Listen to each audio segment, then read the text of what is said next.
Hey guys, welcome back to my channel, or welcome if you're new here. I'm Joe, and today I have a quick tutorial for you. I'm going to show you how to make a wristlet strap. The width of the fabric will be determined by the size of the D-ring or the swivel hook that you're using. I'm using a 1/2 inch swivel hook. That's this area right here, and that is why the width on my piece of fabric is 2 inches, because I'm going to fold it until it's down to 1/2 inch. So this is our swivel hook, our piece of fabric, and our interfacing. I'm using a medium weight interfacing. You can use a light interfacing or whatever type you have, or you don't even have to use interfacing, depending on the texture or look you're going for, or whether you're using a light or heavy material. I'm using cotton, and so I'm just gonna add a piece of interfacing to make it a bit sturdy.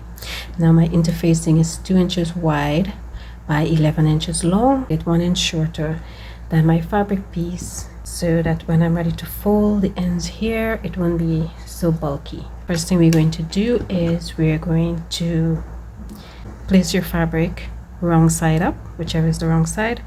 My fabric doesn't necessarily have a wrong side or a right side because it's plain, so I'm going to choose a side, and I'm going to place, see the bubbly kind of, I don't know if you can see it, this kind of bubbly textured feel on one side of our interfacing. That is the sticky side. That is the side you're going to place facing down on the wrong side of your fabric. Hopefully you can see the difference.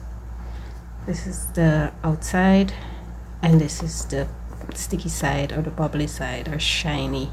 Placing the shiny side down in the middle of your fabric, and then you're going to take your iron and adhere the interfacing to your fabric. Okay, so my interfacing is down on top of my fabric, and now I'm going to adhere it. What we're going to do is use our iron to press.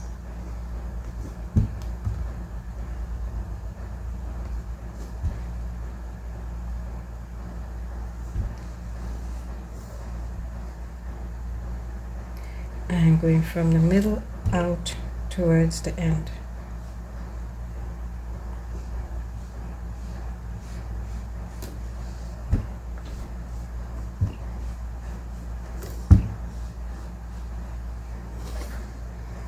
Make sure your interfacing is fastened properly. Make sure you do the edges.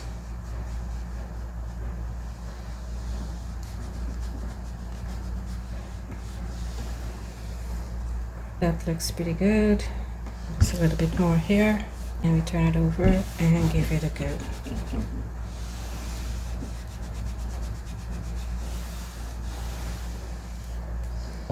Interfacing is adhered to our fabric.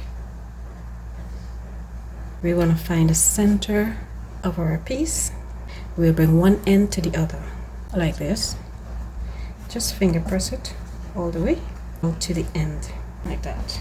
Takes less time than having to get a pen and a ruler. There we go. And now we're going to press to create a crease.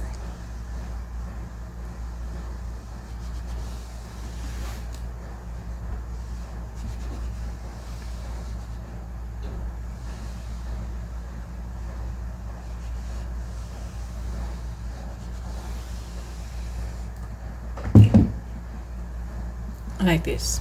Now you have a center crease. Next, we're going to bring the raw edges in towards the center. So we're going to fold the raw edge in towards that center crease that we created, and we're going to press. Let's use our fingers at first, just to make sure everything is lined up nicely. Finger pressing, and now I'm going to use my iron and press. I'm using a dry iron, but you can use steam if you like.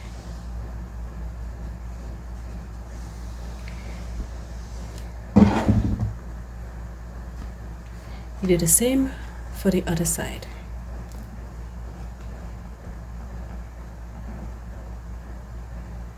Just kiss the two sides together. You don't want it to overlap, so it would be easy to fold again. You can see a little bit of whiteness in the center there. That's what you want. And we go down all the way.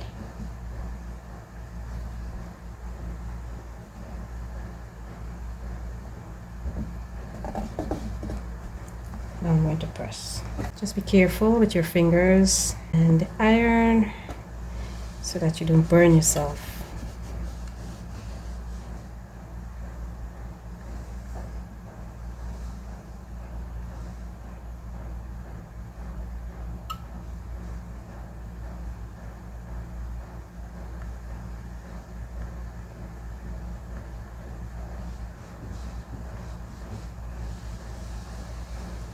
There you go. Make sure it's laying nicely. And next, we're going to fold once more like this. Make sure the edges are matching nicely. You don't want one to overlap the other.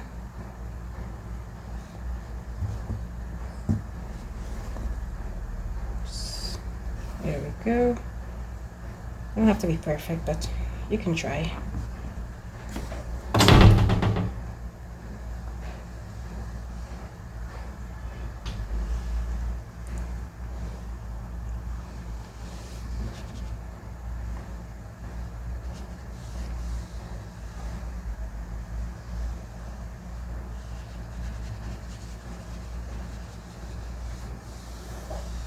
Nice. This is what we want. You can put your iron and ironing board away. Let's continue. So this is what we have. Our fabric is folded once like this to create a crease, and then we fold the raw edges in toward that crease, and then we fold it once more. We have a 1/2 inch wide strap, so this should fit our D-ring. The width of the fabric that you need to use, as I said, it depends on the size of your D-ring or swivel hook. You multiply that 4 times and you will get the width that you need for your fabric. This 1/2 inch, 4 halves make 2 inches, and that's how we get it done. We're going to place our fabric through our D-ring, and we're going to bring it towards the center, the piece backward, and open up your folds.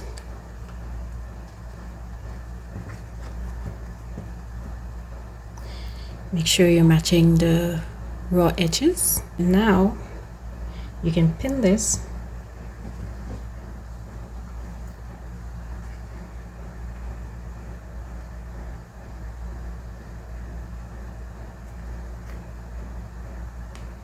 just gonna put a single pin. I don't really need to pin it. And this is what you want to have. You're gonna take this to your sewing machine and you're gonna sew across just above where you have the interfacing. You're gonna use a 1/2 inch seam allowance, but make sure not to sew on top of the interfacing, just before. So I'm now at the sewing machine. I am using a contrasting thread, but just adjust things up a bit, but you can use a matching thread. I'm placing my material underneath my presser foot, and we're gonna start at about 1/2 inch in from the edge, and then we're gonna lower the presser foot and make sure that the center is lined up with the edge of our interfacing, and we're gonna stitch just like about a 1/16 away from, or 1/8 away from the interfacing. I'm using a short stitch length, which is regular stitch length, which is about, you can use 2 or 2.5 mm. I'm going to use 2.5 mm, and I'm using a regular size needle. I think this is a number 9, I believe. I'm not sure. I'll make a note of it on the video. Make a couple of stitches forward, and then you hold down the lever to back stitch. So I'm holding down the lever, and now I'm going to stitch backwards, then release, then we'll continue.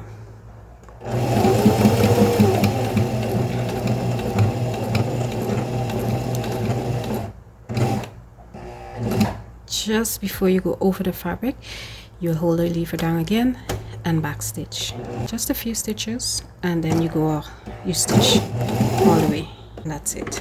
The back stitching is for securing your ends, your stitching, so that it don't loose out. For the people that know these things already, bear with me, and for the newbies, this is for you.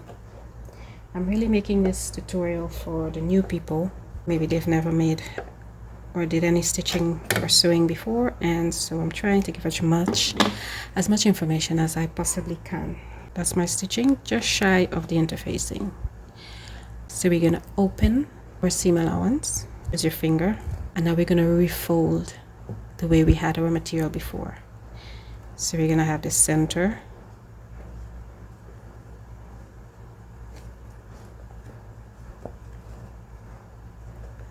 crease like this. Just fold in the edges and then we close it up. Sure your seam is lined up nicely and matching.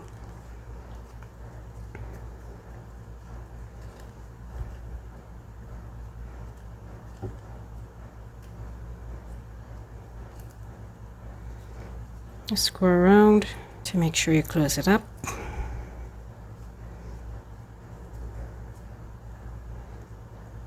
There. So what we're going to do now is we're going to take this to the sewing machine again, and we're going to stitch about 1/8 in from the edge on both sides all around. So this, don't worry about this, it won't get in your way. You just move it as you go and you stitch around both sides. So I'm about to stitch around. What I did is I placed my fabric, just the edge of my fabric to the edge of this inner part of the presser foot here, by the opening, just the edge there. I'm trying to get a 1/8 seam allowance, and we press down and we move our needle position from middle to the right. Hopefully you can see the needle move. Hold on. This is the top of our sewing machine, and this wheel is marked needle position. And so this is what controls the position of our needle. As it says, this is middle, and I'm now moving it to the right, like that, because that's where I want my needle, to the edge of the right side. So this is where our needle is, to the right. As you can see, the edge of my fabric is bounced up with the edge of the inner part of the presser foot right here. So we're going to begin stitching. We are using the same stitch length, 2.5.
I did not backstitch at the beginning, nor will I backstitch at the end. What I'm going to do is stitch over the hair for a little bit to lock the threads.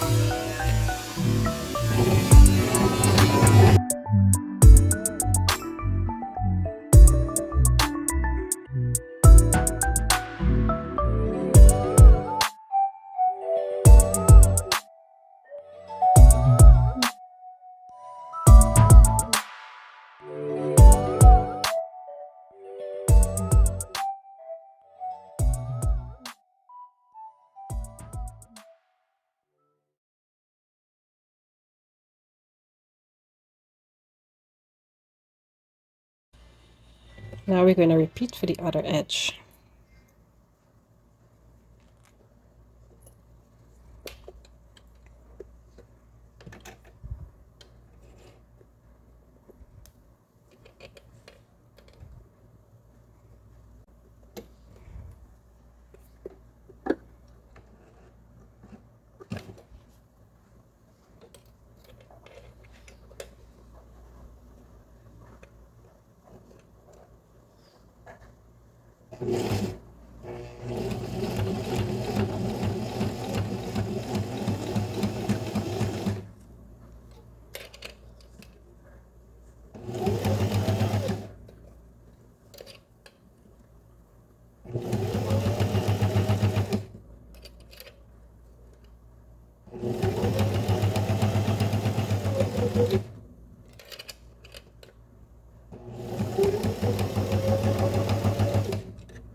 If you prefer to be on the safe side, if you're not sure about your stitching, use a matching thread. It will look much neater and better, and you can get away with some mistakes and it won't be so obvious. So I've trimmed off the thread tails.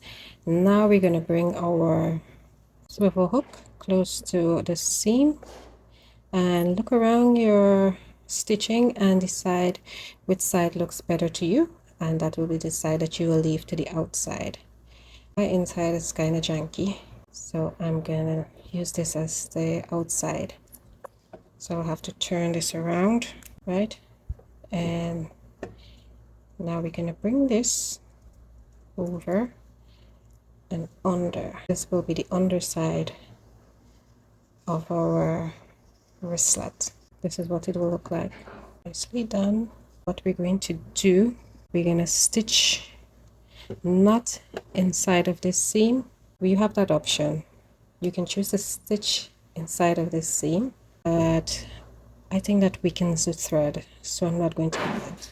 What I'm going to do is stitch just above it. You have the option to stitch twice, maybe above and in the seam, and then you have 2 lines of stitching on the outside, or you just stitch once. You position your swivel hook about, this could be about a 3/4 of an inch. Just give yourself enough room so that your presser feet can fit.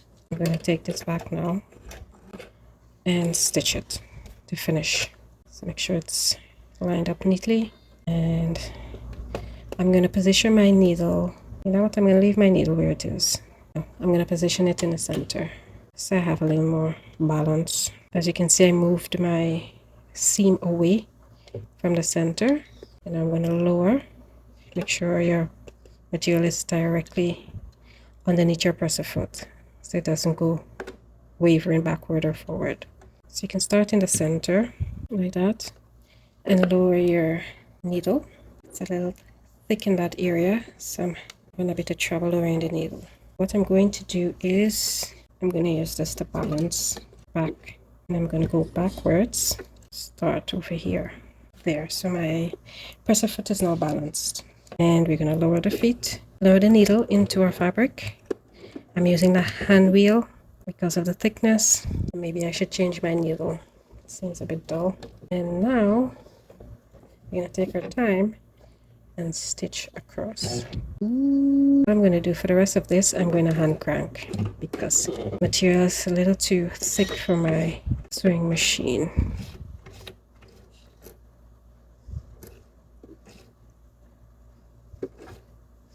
Now I'm going to back stitch.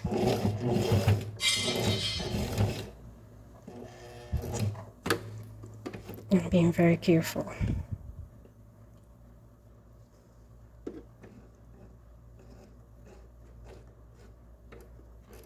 And come forward once more just to make sure.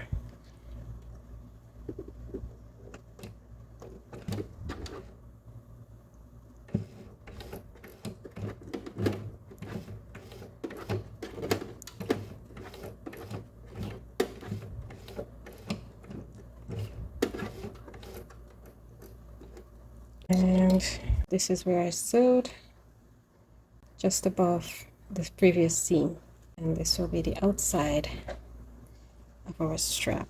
We'll just trim and be done with it.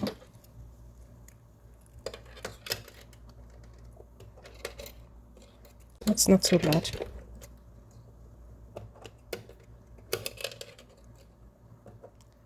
There we go. Lovely. I think the stitching is pretty good, except for this area here. It's not going to show, so it doesn't matter. But you can take your time and make sure everything is perfect. And so here we have a wristlet. I hope you enjoyed this tutorial and that you understood everything. And if you have any questions, please leave them in the comments section. I would love to hear from you. I hope that you subscribe to my channel for more great bag making tutorials. I have a lot of tutorials on my channel. You can check them out. If you like making the NCW wallet, you can check that out. I have an entire series on the NCW wallet. So you can share with your friends and other crafters and bag makers. In my next tutorial. Bye bye.